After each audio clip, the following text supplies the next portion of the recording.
Just as God in the Bible designs and creates animals and plants and humans according to his wishes, now we are learning how to design and create life. Yuval Harari thinks big for a living. Not so long ago, he was an obscure history professor, but his 2014 book, Sapiens, changed all that.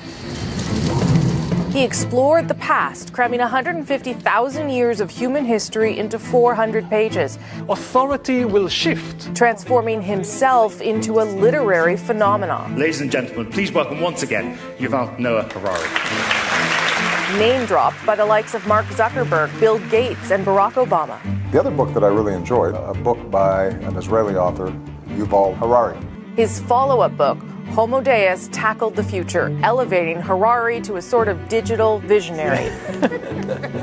Now he's back with his take on the present day. His new book, 21 Lessons for the 21st Century, explores the influence of algorithms on our everyday lives, how artificial intelligence will affect and maybe even replace us. Don't have any answer in the Bible what to do when humans are no longer useful to the economy.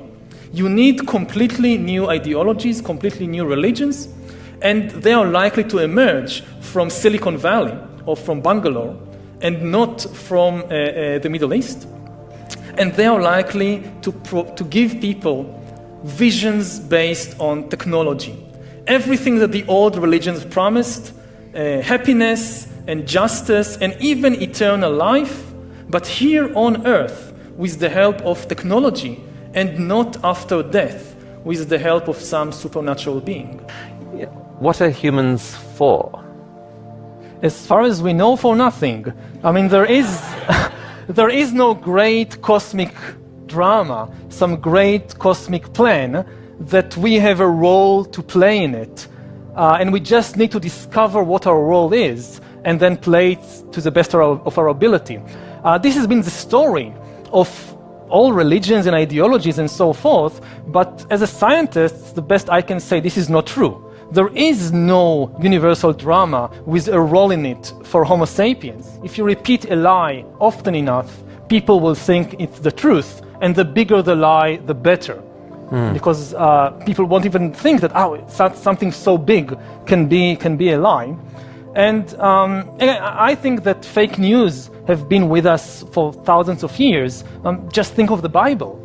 But there is a concern. One option that some people talk about is that only a catastrophe can shake humankind and open the path to a real system of global governance. And they say that we can't do it before the catastrophe, but we need to start laying the foundations so that when the disasters strike, we can react quickly.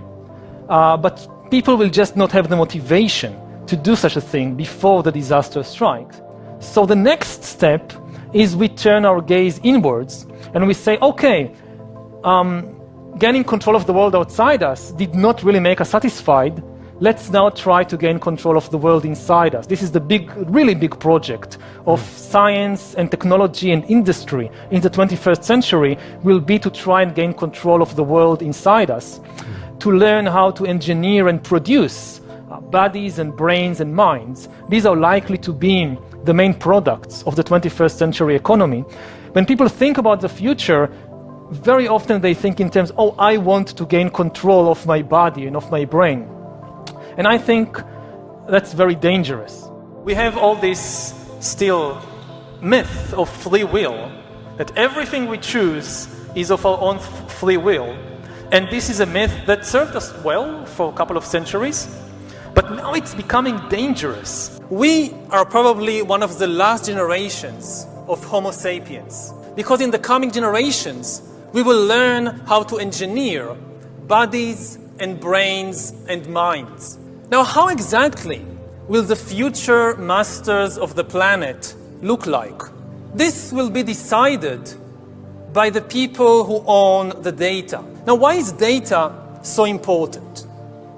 It's important because we've reached the point when we can hack not just computers, we can hack human beings and other organisms. Now, what do you need in order to hack a human being? You need two things. You need a lot of computing power, and you need a lot of data, especially biometric data. But control of data might enable human elites to do something even more radical than just build digital dictatorships. By hacking organisms, elites may gain the power to re-engineer the future of life itself. Because once you can hack something, you can usually also engineer it. All of life, for 4 billion years, dinosaurs, amoebas, tomatoes, humans, all of life was subject to the laws of natural selection and to the laws of organic biochemistry. But this is now about to change. Science is replacing evolution by natural selection with evolution by intelligent design. Not the intelligent design of some god above the clouds, but our intelligent design and the intelligent design of our clouds. The IBM cloud, the Microsoft cloud, these are the new driving forces of evolution. And at the same time, science may enable life, after being confined for 4 billion years to the limited realm of organic compounds, science may enable life to break out into the inorganic realm. Humans are now hackable animals. You know, the whole idea that humans have, you know, they have this soul or spirit and they have free will and nobody knows what's happening inside me. So whatever I choose, whether in the election or whether in the supermarket, this is my free will, that's over. Free will, that's over. That's over. Today, we have the technology to hack human beings on a massive scale. Yeah, I mean, everything is being digitalized. Everything is being monitored. In this time of crisis, you have to follow science. It's often said that you should never allow a good crisis to go to waste, because a crisis is an opportunity to also do good reforms that in normal times people will never agree to. But in a crisis, you see, we have no chance. So let's do it. Vaccine won't help us go the to vaccine next, of course. will help us, of course. It will make things, you know, more manageable. Surveillance, people could look back in 100 years and identify the coronavirus epidemic as the moment when a new regime of surveillance took over, especially surveillance under the skin, which I think is maybe the most important development of the 21st century, is this ability to hack human beings, to go under the skin, collect biometric data, analyze it, and understand people better than they understand themselves. This, I believe, is maybe the most important event of the 21st century. By hacking organisms, elites may gain the power to re-engineer the future of life itself. Because once you can hack something, you can usually also engineer it. I think maybe in a couple of decades, when people look back, the thing they will remember from the COVID crisis is this is the moment when everything went digital. And if this was the moment when everything became monitored, that we agreed to be surveyed all the time, not just in authoritarian regimes, but even in democracies. And maybe most importantly at all, this was the moment when surveillance started going under the skin. Because really we haven't seen anything yet. I think that the big process that's happening right now in the world is hacking human beings, the ability to hack humans, to understand deeply what's happening within you, what makes you go. For that, the most important data is not what you read and who you meet and what you buy, it's what's happening inside your body. So we had these two big revolutions, the computer science revolution, or the infotech revolution, and the revolution in the biological sciences. And they are still separate, but they are about to merge. They are merging around, I would say, the biometric sensor. It's the thing, it's the gadget, it's the technology that converts biological data into digital data that can be analyzed by computers. And having the ability to really monitor people under the skin, this is the biggest game changer of all. Let me We've seen so far, it's corporations and governments collecting data about where we go, who we meet, what movies we watch. The next phase is the surveillance going under our skin. Mass surveillance systems established even in democratic countries, which previously rejected them. And we also see a change in the nature of surveillance. Previously, surveillance was mainly above the skin.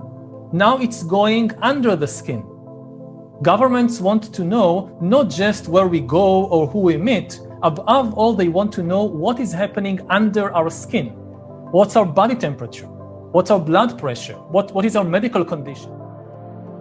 Now humans are developing even bigger powers than ever before. We are really acquiring divine powers of creation and destruction. We are really upgrading humans into gods. We are acquiring, for instance, the power to re-engineer life.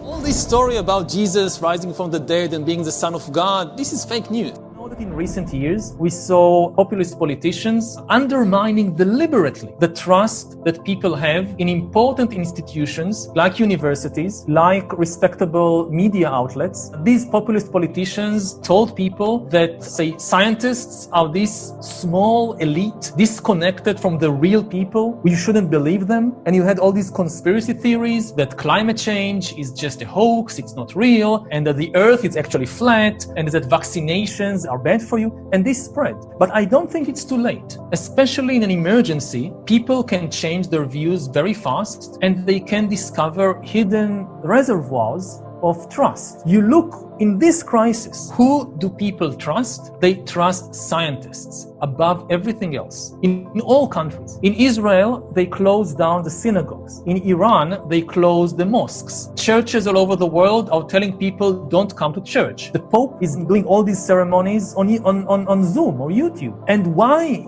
do they do all this? Because the scientists recommended it. Even the religious leaders have trust in the scientists. The easiest people to manipulate are the people like who believe in free will, because you manipulate them and they don't even suspect, because, hey, I chose it because this is my free will. We need some kind of global loyalty and global identity. Earth will be populated or even dominated by entities that are not organic, that they don't breathe, they don't have emotions. Like the potential of AI is much, much bigger than any historical revolution. It's really a biological revolution. And now if you give the tools to start changing or overcoming biology, just, think about sex life. Mm-hmm. Almost every religion and every ideology wanted to really change human sexuality or limit it, but they couldn't. You had vows of chastity in the church, and how many people actually lived up to the vows of chastity? Now think, if you can really start messing with human biology, what will be the result of these sexual fantasies of different religions and ideologies? Then the big political and economic question of the 21st century will be, what do we need humans for? Or at least, what do we need so many humans for? Do you have an answer in the book? At present, the best guess we have is keep them happy with drugs and computer games. Good evening, Mr. Harari. Thank you so much for sharing your thoughts with us tonight. My question indeed is a bit more personal. You've called yourself a prophet tonight, or you use the word. I repeatedly denied. Yeah, well. How you feel being so influential? I mean, it has happened probably in the last few years, no? Yeah, just again. I mean, I'm interested in you have power somehow to convince leaders. How you yourself? So I now have a team that is helping me deal with that. It's impossible to deal with such a thing just one person. So people see me and they think I'm doing everything. I actually do very little. And the people who really work hard are my team members who organize this and everything. I'll send you a CV. And also I repeat